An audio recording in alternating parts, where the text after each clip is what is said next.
அதிகமாக time waste பண்ணுறாளா நீங்கள்? அப்போ இந்த கதை உங்களுக்கு தான். ஒரு ஊரில் ஒரு அரசர். அவர் தன் நாட்டு மக்களுக்கு நிறைய உதவிகள் செய்கிறது ஒரு பழக்கமாகவே வச்சுருந்தார். அப்படி ஒரு நாள் எதேர்ச்சியாக இந்த அரசர் அவர் கூட படித்த ஒரு பழைய நண்பரை சந்திக்கிறாரு. சந்திக்கிறது மட்டும் இல்லை, நீயும் உன் குடும்பமும் எப்படி இருக்கீங்க அப்படின்னு கேட்குறாரு. பதிலுக்கு அந்த ஏழை நண்பனும், அதை ஏன் அரசரே கேட்குறீங்க? எனக்கு யாருமே வேலை கொடுக்க மாட்டேங்கிறாங்க. என்னால் எந்த வேலையுமே செய்ய முடியலை. நான் என்ன தப்பு பண்ணுறேன்னே எனக்கு தெரியாது. பதிலுக்கு அரசர், உன்னோட கஷ்டம் எனக்கு நல்லா புரியுது. இன்றைக்கி சூரிய அஸ்தமனம் ஆகிறதுக்குள்ளார என்னோட அரண்மனைக்கு போய் உனக்கு எவ்வளோ தங்கம் வேணுமோ அதை எடுத்துக்கோன்னு சொல்கிறாரு.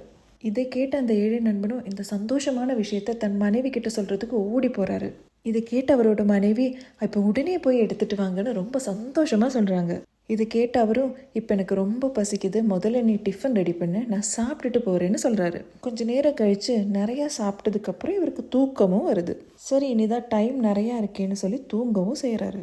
சில மணி நேரம் கழித்து எந்திரிச்சு பார்த்தா மத்தியானமும் ஆயிடுது. சரி, இப்போ போனால் கூட டைமுக்கு போய் சேர்ந்துடலான்னு சொல்லி வீட்டிலிருந்து கிளம்பும் போதே நிறைய பைகளை எடுத்துகிட்டு அரண்மனைக்கு நடக்க ஆரம்பிக்கிறாரு. ஆனால் உச்சி வெயில் இவரை சுட்டு எடுக்குது. கொஞ்சம் நேரம் கழித்து ஒரு பெரிய மரத்தை பார்த்ததும், சரி கொஞ்ச நேரம் தானே இங்கே உட்காந்துட்டு போகலாம் அப்படின்னு முடிவு எடுக்கிறாரு.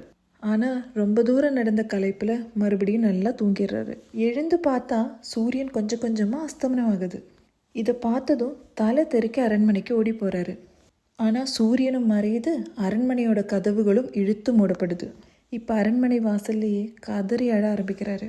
அதை பார்த்துட்டு இருந்த அவரோட அரசர் நண்பன் தோளில் தட்டி கொடுத்து சொன்னது என்ன தெரியுமா? இப்போவாவது நீ என்ன தப்பு பண்ணுறேன்னு உனக்கு புரியுதா?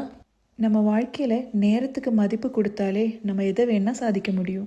நான் இன்னைக்கு கொடுக்கணும்னு நினச்ச தங்கத்தை விட நீ கற்றுக்கிட்ட பாடம் ரொம்ப விலை உயர்ந்ததுன்னு சொன்னாரா. வாங்க பேசலாம். இது உங்களுக்கான இடம் பெண் பேச்சு.